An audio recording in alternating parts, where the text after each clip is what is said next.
It's never too late to change, and you are never a lost cause.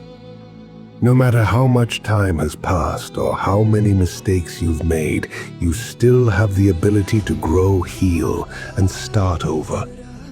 People convince themselves that they've missed their chance or that they're too broken to move forward, but that's not true. Progress doesn't have an expiration date. Regret only has power if you let it stop you from trying again. The past cannot be changed, but what you do next is still in your control.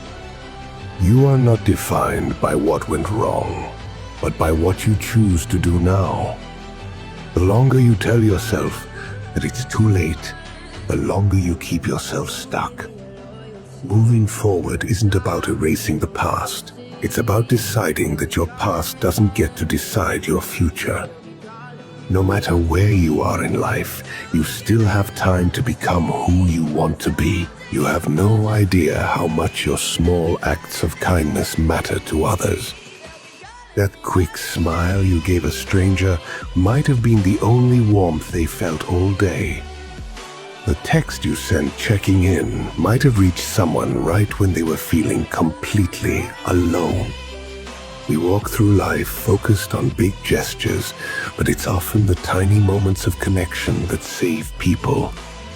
Someone remembers the time you really listened when no one else would. Someone still thinks about that compliment you gave them years ago. Don't put off being kind thinking it needs to be some grand gesture. In a world where people are struggling more than they show, even small moments of genuine care create ripples you'll never see. You know how it feels when someone shows you unexpected kindness on your worst day. You have the power to be that person for someone else today. What you think is love might actually be fear. You're not holding on because that person completes you. You're afraid of facing life without them. You cling to relationships because being alone feels scarier than being unhappy. You convince yourself it's devotion, but it's actually desperation. Real love gives you room to breathe. This doesn't.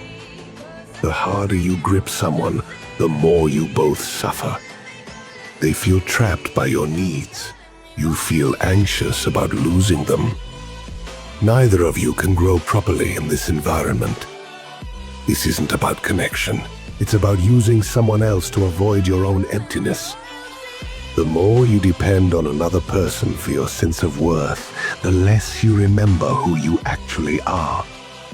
Healthy love supports your growth. Unhealthy attachment stunts it. Love feels like freedom.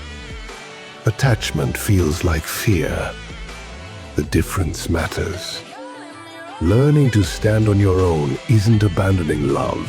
It's finally making room for the real thing. The greatest control you'll ever have is learning to let go. It sounds backwards, but it's true. Fighting against change is exhausting because change is the only constant in life. Think about it. How much energy do you waste trying to control things that ultimately can't be controlled? People's opinions, unexpected events, outcomes you can't predict. It's like trying to hold water in your hands. When you finally accept that most things are beyond your control, a weight lifts. You stop feeling responsible for everything. You stop living in constant disappointment when things don't go according to your plan. Freedom comes when you release your grip. When you stop clinging to rigid ideas about how your life should look and start appreciating what's actually in front of you. Why spend your limited time here chasing someone else's definition of success? Why waste energy resisting what's already happening? The present moment is all you really have. Everything else is just an idea.